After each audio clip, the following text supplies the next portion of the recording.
ಏನಿವತ್ತು D K Shivakumar ಅವರು ಇವತ್ತು ಏನು ಮುಖ್ಯಮಂತ್ರಿಯಾಗಿ ಇವತ್ತೇನು ಕಾರ್ಯನಿರ್ವಹಿಸ್ತಾವ್ರೆ ಆ ಒಂದು ವಿಚಾರದಲ್ಲಿ ಅವ್ರ ಜೊತೆ ಬಾಲಕೃಷ್ಣರವ್ರನ್ನು ಸಹ 5 ಬಾರಿ ಶಾಸಕರಾಗಿ ಕಾರ್ಯನಿರ್ವಹಿಸೋರೆ. ಪ್ಲಸ್ಸು ಡಿ ಕೆ ಶಿವಕುಮಾರ್ ಅವರ ಹಿಂದೆ ಜೋಡೆತ್ತಿನ ಥರ ಜೊತೆಗೂಡಿ ಹೋಯ್ತಾವ್ರೆ.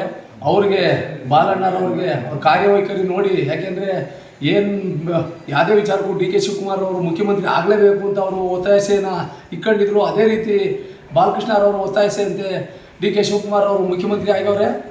ಅದೇ ರೀತಿ ಈಗ ಬಾಲಣ್ಣಂಗೆ ಸಚಿವ ಸ್ಥಾನನ ಕೊಡಬೇಕು, ಜೊತೆಲಿ ಕರ್ಕೊಂಡು ಹೋಗ್ಬೇಕು ಅಂತಕ್ಕಂಥದ್ದೇ ನಮ್ಮ ಮನವಿ. ದಯಮಾಡಿ ಮುಖ್ಯಮಂತ್ರಿಗಳು ಮನಸ್ಸು ಮಾಡಿ ಡಿ ಕೆ ಸುರೇಶ್ ಅಣ್ಣರವರು, ಡಿ ಕೆ ಶಿವಕುಮಾರ್ ಅವರು ಮನಸ್ಸು ಮಾಡಿ ಬಾಲಣ್ಣನ ಮಂತ್ರಿಗಿರಿಯನ್ನು ಕೊಟ್ಟು, ಈಗ ಏನು 5 ಹಿರಿಯ ಶಾಸಕರಾಗವ್ರಿ, ಸೋತಿರಲಿ ವಿಚಾರ ಬಿಟ್ಟಲಿ, ಹೆಚ್ಚು ಕಮ್ಮಿ 35 ವರ್ಷ ರಾಜಕಾರಣ ಅವ್ರ ಜೊತೆಲಿ ಮಾಡ್ಕೊಂಬಂದವ್ರೆ. ಡಿ ಕೆ ಶಿವಕುಮಾರ್ ಅವ್ರ ಜೊತೆ ಗೊತ್ತು ಅವ್ರಿಗೆ, ಯಾವುದೇ ಪಾರ್ಟಿಲಿದ್ರು ಅವರಿಬ್ಬರು ಚೆನ್ನಾಗಿದ್ರು.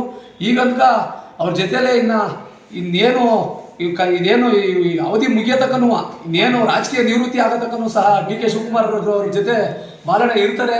ಡಿ ಕೆ ಸುರೇಶ್ ಅವರು, ಡಿ ಕೆ ಶಿವಕುಮಾರ್ ಅವರು ಮುಖ್ಯಮಂತ್ರಿಗಳು ಮನಸ್ಸು ಮಾಡಿ ಬಾಲಣ್ಣ ಅವ್ರಿಗೆ ಮಂತ್ರಿಗಿರಿಯನ್ನು ಕೊಡಲೇಬೇಕು, ಕೊಡಬೇಕು ಅಂಥದ್ದು ನಮ್ಮ ಆಶಯ ಅಂತಕ್ಕಂಥದ್ದನ್ನ ಹೇಳೋಕ್ಕೆ ಇಷ್ಟಪಡ್ತೀನಿ.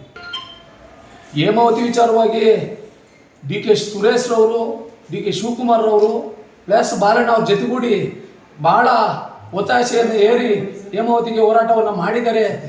ಹೇಮಾವತಿ ನೀರನ್ನು ತರಬೇಕು, ಪ್ಲಸ್ಸು ಏನಿವತ್ತು ಹೇಮಾವತಿ ವಿಚಾರವಾಗಿ ಹೋರಾಟವನ್ನು ಬಾಲಣ್ಣ ಮಾಡ್ತಾವ್ರೆ. ಡಿ ಕೆ ಸುರೇಶ್ ಅವರು, ಎಚ್ ಎಂ ರೇವಣ್ಣವರು ಎಲ್ಲ ವಿಚಾರವಾಗೂ ಸಹ ಎಲ್ಲರೂ ಸಹ ಒತ್ತಾಸೆಯನ್ನು ಮಾಡಿದ್ದಾರೆ.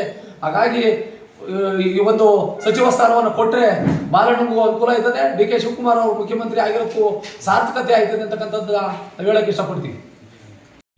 ಮಾಗಡಿಯ ಜನಪ್ರಿಯ ಶಾಸಕರಾದಂಥ ಎಸ್ ಸಿ ಬಾಲಣ್ಣ ಅವರಿಗೆ ಡಿ ಕೆ ಶಿವಕುಮಾರ್ ಅವರ ಸಚಿವ ಸಂಪುಟದಲ್ಲಿ ಮಂತ್ರಿ ಸ್ಥಾನ ಕೊಡಬೇಕು ಅಂತ ಮಾಗಡಿ ತಾಲೂಕಿನ ಕಾಂಗ್ರೆಸ್ ಕಾರ್ಯಕರ್ತರ ಪರವಾಗಿ ನಾನು ಆಶಿಸ್ತಾ ಇದ್ದೀನಿ.